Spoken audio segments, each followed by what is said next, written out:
Terima Mungkin kasih. bisa diceritakan seperti apa nih untuk proses? Ya, jadi hari ini memang adalah momen yang saya tunggu sebenarnya. Jadi sebenarnya store ini sudah ada di Plaza Indonesia dari awal Juni, tapi karena saya kemarin ada pergi haji, jadi saya baru pulang. Jadi akhirnya openingnya baru tanggal 18 hari ini. Gitu. Jadi alhamdulillah rame, customer datang, sahabat, keluarga semuanya datang support. Ya seru sih hari ini, saya baru ngerasain opening store karena dari dulu nggak pernah punya store yang proper sendiri. Kalau store baju muslim, alhamdulillah udah ada 20 store di seluruh Indonesia. Tapi buat brand sendiri ini baru saat ini gitu. Jadi vibe-nya tuh beda, deg-degannya beda, senengnya beda, rasanya beda gitu. Sampai mempersiapkan berapa lama kayak gitu? Ini persiapan store-nya tuh 4 bulan.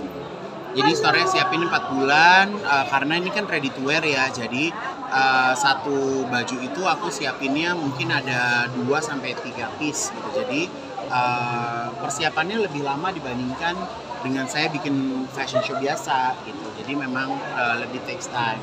Dan kalau baju ready to wear ini beda sama seperti kita bikin baju pesanan orang, karena ini ukurannya harus sesuai dengan standar toko. Pundaknya harus berapa, lebarnya harus berapa, panjang bajunya harus berapa, sehingga kalau orang beli itu udah nggak kebanyakan permak gitu. Karena kalau udah kebanyakan permak itu kayak seperti ada pelanggaran lah buat kita di butik gitu. Jadi usahain orang beli langsung kecuali motong.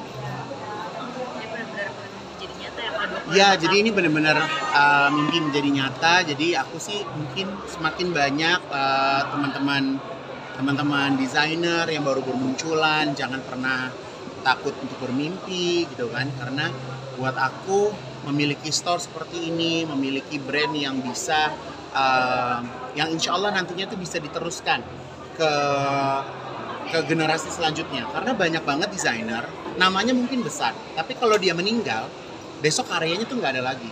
Jadi saya nggak mau seperti itu. Jadi saya mau nama saya itu bisa dilestarikan, bisa lestari dan bisa turun ke generasi selanjutnya gitu. Saya nggak mau seperti generasi-generasi yang sudah, walaupun namanya begitu famous, tapi giliran dia nggak ada, namanya hilang gitu. Jadi makanya saya buat sebuah brand, ada timnya di situ. Jadi baju itu bukan hanya saya aja yang bisa desain, tapi ada tim yang bisa mengolahnya. Tapi DNA-nya itu dengan DNA-nya saya. Berarti ingin meninggalkan legacy ya?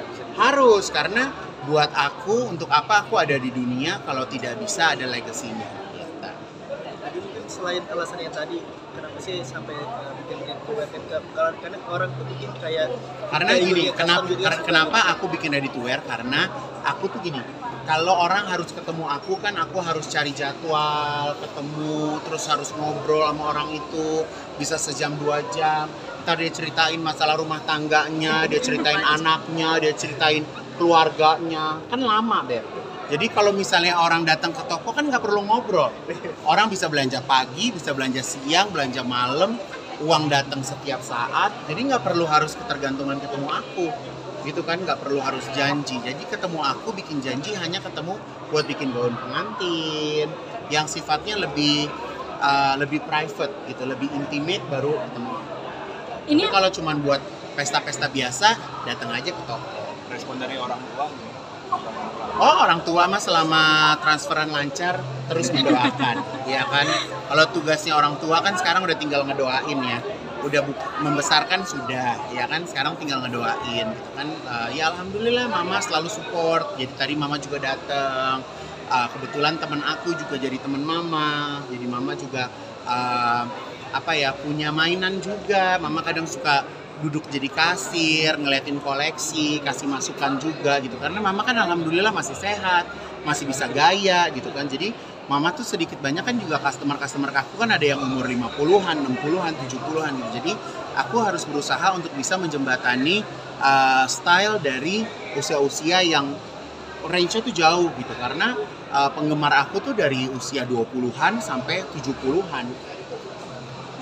Oke, jadi buat pemirsa yang mau dapetin koleksi aku, silakan datang ke Plaza Indonesia lantai 2. Insya Allah bisa mendapatkan koleksi secara eksklusif.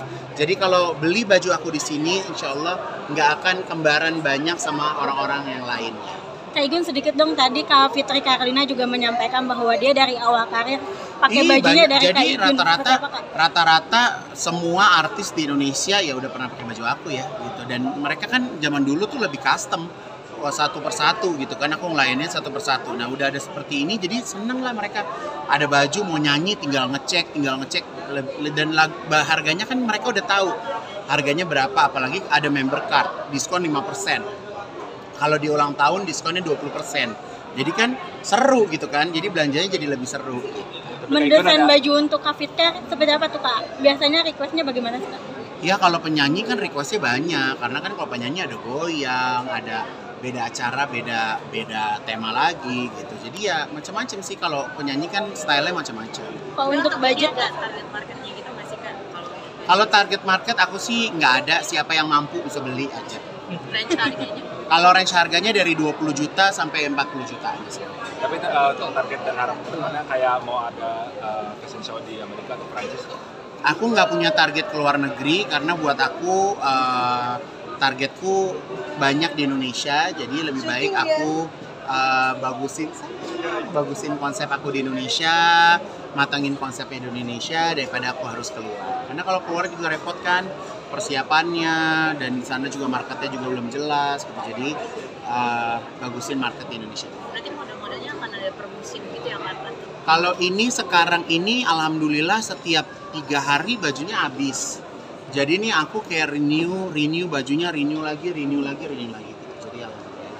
Jadi ibarat kata nih aku kayak masakan fresh, digantung habis, masak lagi, digantung habis, kayak gitu aja terus. Insyaallah. Jadi jam kerjanya dikurangin tapi maksimal gitu ya Kak? Jam kerjanya dikurangin, jadi aku udah nggak terima tamu, tapi aku hanya desain di butik, desain anak-anak ngejahit, taruh di sini, langsung kemakan sama customer, happy deh. Jadi aku nggak perlu terlalu banyak ketemu sama customer. Jadi aku kalau ke toko tinggal foto-foto aja. Bisa dikatakan ini menjadi buah hasil dari perjuangan Kak Igun nggak sih? Ya semua pekerjaan pasti ada yang namanya perjuangannya ya. Setiap orang pasti punya cara bagaimana mereka berjuang. Jadi ini memang salah satu doa aku juga, target aku juga gitu sampai di titik ini. Semoga toko ini bisa semakin besar, mungkin ada di mall-mall lain lagi gitu, karena Plaza Indonesia ini kan jantungnya pusat perbelanjaan kan, tapi targetku sih memang di pusat dan di selatan gitu, karena itu marketnya. Insya Allah nanti akan buka di Surabaya, lagi cari tempat di Surabaya. Oke. Oke, Terima kasih banyak Kak Igun. Pak Irfan, tadi mereka mau syuting di kita.